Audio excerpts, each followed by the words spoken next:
Good, happy Wednesday evening, October 14, 2020. I'm Riley King, and welcome to the Riley King Newscast, right here on the Riley King Network. We have a lot of news to get to this Wednesday evening, so let's begin. First up, let's begin with your COVID-19 updates. New Hampshire COVID-19 information, what you need to know. Let's take a look at that right now.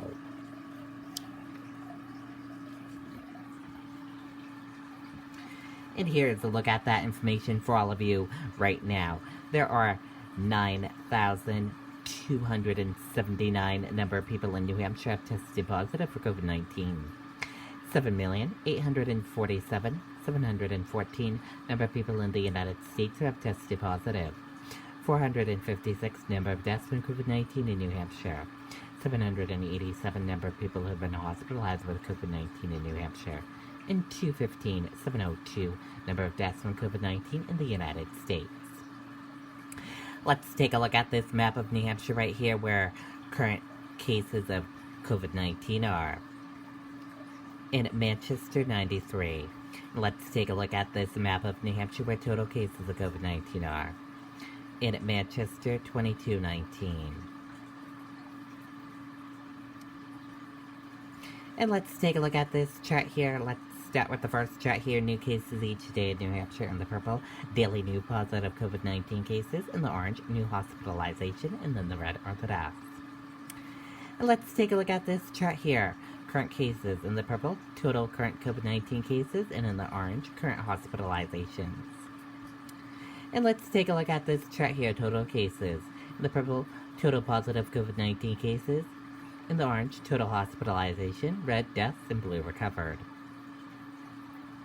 And let's take a look at this chart here, positive PCR test rate and daily PCR tests. And now let's take a look at this chart here, age group of cases, female and male of cases, and risk information. And let's take a look at this chart here, infections, hospitalizations, and deaths. And let's take a look at this chart here, deaths, percent of New Hampshire population, race/ethnicity of cases, and hospitalizations. And a reminder, your common symptoms, fever, lack of smell, cough, chills, difficult breathing, nausea, vomiting, and diarrhea. How it spreads, and prevention tips. And be sure to stay with the Riley King Network for the latest of your COVID-19 information. And here at the Riley King Network, we would like to be transparent with you. We would like to let you know that one of our employees of the Riley King Network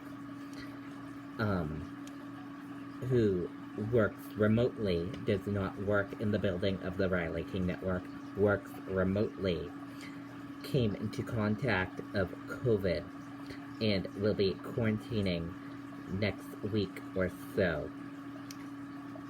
So, we just want to be transparent with you and pass that along. And he will keep us up to date on the COVID testing and will let us know when he is all cleared, one of our employees. Our thoughts and prayers will go to our employee, and hopefully he'll be better soon and back to business and back to reporting for us.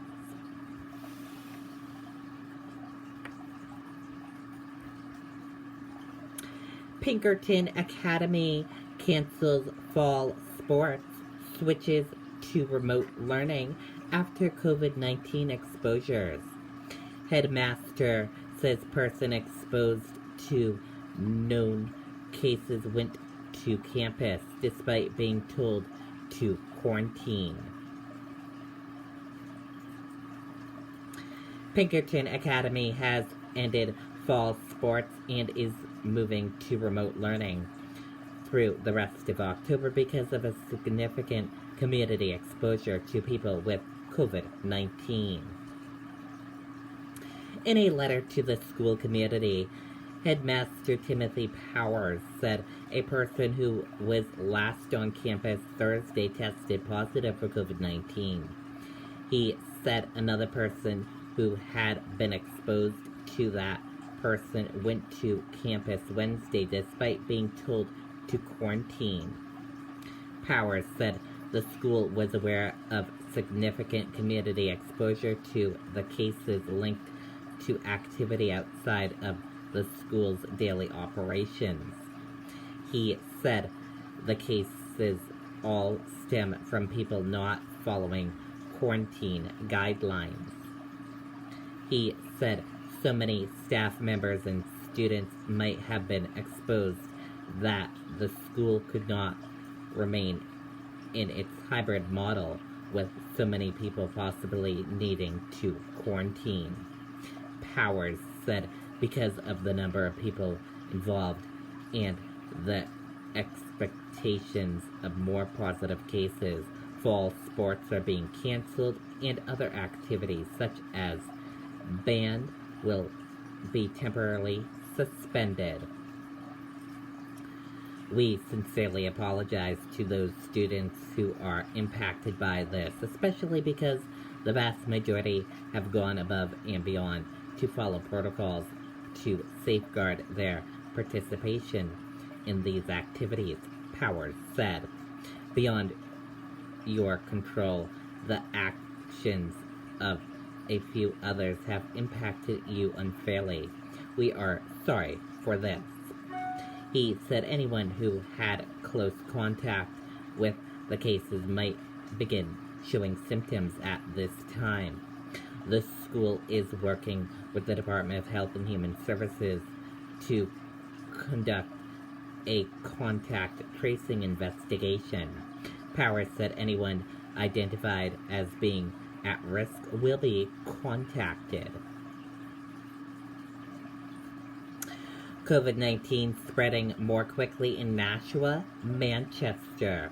Health officials say changes in season behavior allowing virus to spread.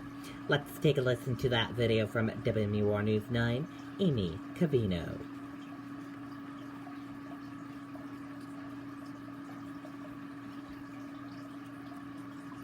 Hey everybody, Senator Lindsey Graham here. Help me if you can. My opponent has been endorsed by Nancy Pelosi. We did expect for there to be a rise in cases around this time of year.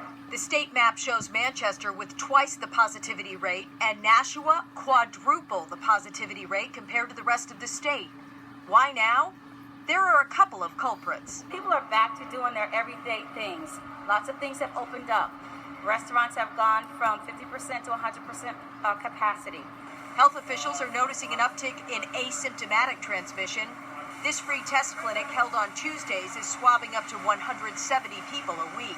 We know we have a significant amount of asymptomatic people, and so we're encouraging anyone to come. If they've been involved in any activities where they've been in large groups and they have questions or concerns, we're encouraging them to come over to get tested.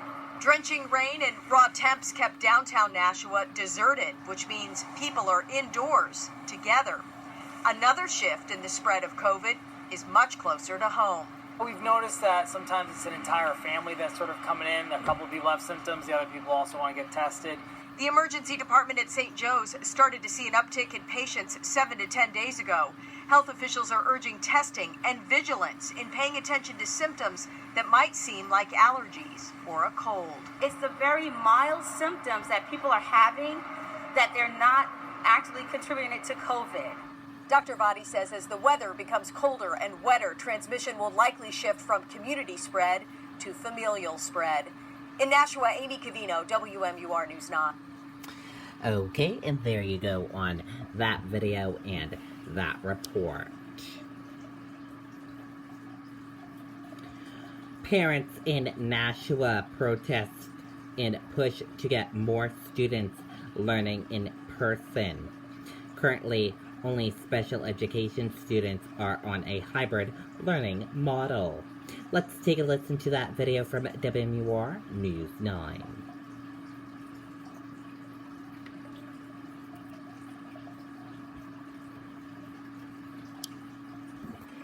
Now's the time to get a great deal on select Kubota compact and subcompact tractors. Meanwhile, some parents in Nashua were out in the rain yesterday evening pushing to get their kids back in the classroom as they continue remote learning. The parents protested outside City Hall before the school board held their virtual meeting. Right now, only special education students are on a hybrid model. Kindergartners are scheduled to begin next week and first graders in November. It's unclear when older students will return to in-person learning.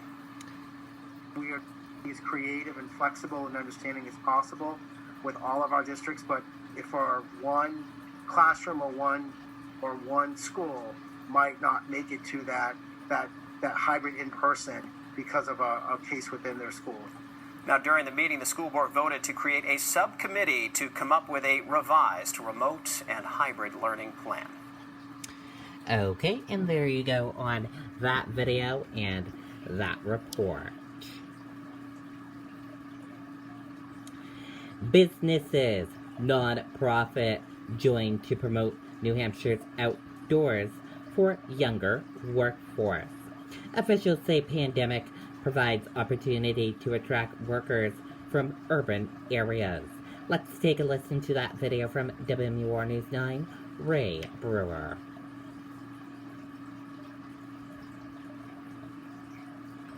Now's the time to get a great deal on select Kubota compact and subcompact tractors.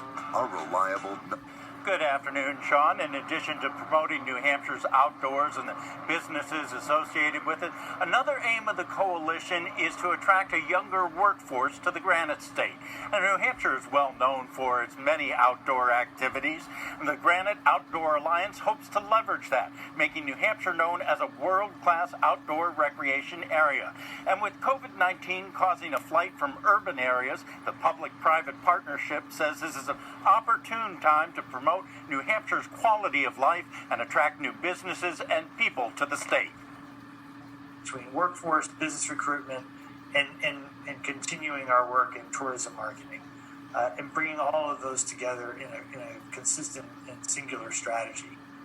And in order to attract that younger workforce, the commissioner says that what is needed too is affordable housing in the state.